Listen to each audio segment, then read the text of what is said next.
The autumn leaves crunched under Alexei's boots as he stepped off the battered, rust-colored path and into the outskirts of Prypyat. The air was cool, laced with the scent of decaying foliage and the faint metallic tang that clung to the ruins of the once thriving city. He paused, adjusting the straps of his backpack, and took in the view before him. Rows of crumbling apartment buildings with shattered windows, overgrown playgrounds, and rusted swings that creaked as the wind gently nudged them. There was a strange beauty to the decay, one that had fascinated him for years. He had always dreamed of coming here, to explore the remnants of the Soviet Union's ghost towns. Prypyat was the pinnacle of such sights, a place frozen in time by disaster, and he felt an electric thrill at being able to stand here, alone and untouched by the eyes of authority. It had taken some planning, bribes to a local stalker group, a risky journey through the woods to avoid the guards, and finally, a quick sprint past the rusted remains of the security checkpoint. But it was all worth it. Now, he was alone in the depths of the exclusion zone, with no one around to stop him from exploring. His camera hung heavy around his neck, and he lifted it, snapping a few shots of the skeletal buildings framed against the orange hues of the setting sun. The photographs would be haunting, he knew, capturing the stillness of a city where life had been suddenly snuffed out. But there was something about the silence that unnerved him. In the daytime, it was easy to dismiss the feeling as excitement, but as the sky dimmed to an ashen gray, a sense of foreboding clawed at the edges of his mind. He shook the feeling off. He was alone, and that was all there was to it. Just him, the autumn breeze, and the ghosts of a forgotten city. Chapter 2. The Haunting Echoes. The shadows grew long as Alexei wandered deeper into the city, passing the remnants of a grocery store, its windows shattered, shelves overturned, and walls covered in faded graffiti. He peered inside, the beam of his flashlight cutting through the gloom, revealing nothing but dust and debris. Yet, as he moved past the entrance, he could have sworn he heard the faint rustle of movement behind the fallen shelves. He paused, holding his breath, and listened. Silence, just the whisper of the wind. He exhaled and laughed quietly to himself. "Get it together, Alexei," he muttered. "It's just the wind." But as he continued, the feeling of being watched persisted. The buildings loomed over him like skeletal sentinels, their broken windows resembling empty eye sockets, staring blankly at the streets below.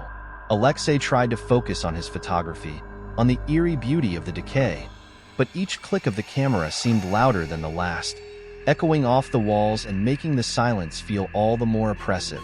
He turned a corner and found himself standing before the iconic Ferris wheel, its skeletal frame rising like a ghost against the twilight sky. The wind picked up, causing the rusted metal to groan and sway ever so slightly. He snapped a picture, admiring how the faded yellow of the seats contrasted with the deepening shadows. But as he lowered his camera, he spotted something, a fleeting movement near the base of the wheel. He squinted, trying to make out the shape. It was just a shadow, he told himself, probably an animal. Maybe a stray dog or a fox. He had read stories about wildlife reclaiming the zone, and it made sense. But the shape felt wrong. It was too tall, too thin, and it moved in a way that sent a shiver down his spine. He decided not to linger.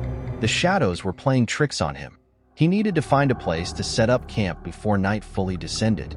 He continued down the road, glancing back over his shoulder as the Ferris wheel disappeared into the fog that began to roll in, shrouding the city in a cold, clammy embrace. Chapter 3. The Descent into Darkness. Night came swiftly. Alexei found refuge in an old apartment building, the door hanging off its hinges and the lobby filled with dust and debris. He climbed the stairs, feeling the steps creak beneath his weight, and found a room on the third floor with a decent view of the street below. He set up his sleeping bag near the window and took out his small camping stove, preparing to make a quick meal. The soft glow of the flame illuminated the room, casting long shadows on the peeling wallpaper and revealing water-stained ceilings. As he ate, he listened to the stillness outside. The wind howled softly, and every so often, he thought he heard the distant echo of footsteps. His grip on the fork tightened, and he tried to dismiss it as the remnants of his own steps reverberating in his mind. But then the footsteps grew louder, closer. They were heavy, deliberate, the kind of sound that came from something large. He froze, his hand hovering over his flashlight, and waited. Silence again. Then, the sharp clatter of something metallic hitting the floor downstairs. His heart pounded in his chest as he grabbed his flashlight and slowly stood, the beam of light shaking slightly as he aimed it toward the doorway. "Hello?" he called, his voice echoing off the walls. "Is someone there?" No answer, just the quiet, and then scratching. It was faint, like claws dragging along the concrete walls of the building. The sound was unnervingly steady, growing louder as it moved upward. He could hear it now, on the floor below him, creeping closer. His instincts screamed at him to run, but his legs felt frozen in place. His breath came in shallow, panicked gasps as he backed away from the door. Then, silence again. Nothing but the sound of his own rapid heartbeat. He waited, straining to hear any movement, but all he was met with was the deafening quiet. His flashlight flickered once, and then the scratching resumed, this time on the other side of the door. He dropped the flashlight, scrambling back as the door handle twisted and shuddered, the wood creaking under the weight of something pushing against it. He held his breath, retreating into the shadows of the room, and watched as the door slowly, painfully creaked open. Chapter 4. A City of Whispers. The door opened to darkness. Alexei squinted, trying to make out any movement, but the hallway was a black void. And then he saw it, two small pinpricks of light, like eyes, glinting from the darkness. They were low to the ground at first, but they began to rise, lifting higher until they were level with his own. They blinked, disappearing for a moment, only to reappear closer. Fear surged through him. He grabbed his flashlight and clicked it on, the beam catching the edge of a long, skeletal arm reaching around the doorway, its skin a mottled gray, stretched taut over bone. Alexei stumbled backward, his eyes wide, as the creature emerged from the shadows. It was thin, almost human-like, but its limbs were impossibly long, its fingers tipped with razor-sharp claws. Its face was a twisted mask of decayed flesh, with eyes that burned a sickly yellow. He didn't wait to see more. Alexei turned and ran, crashing through the door of the adjoining apartment and racing down the stairwell. The creature's shrieks echoed behind him, mingling with the scrape of claws on concrete. He pushed himself faster, leaping down flights of stairs, his breath coming in ragged gasps. As he reached the lobby, he felt the cold air rush past, and he bolted out into the street, his flashlight cutting through the thickening fog. But the city was different now. The streets, once familiar, twisted and turned in ways he didn't remember. The buildings loomed closer, their shadows blending into the fog.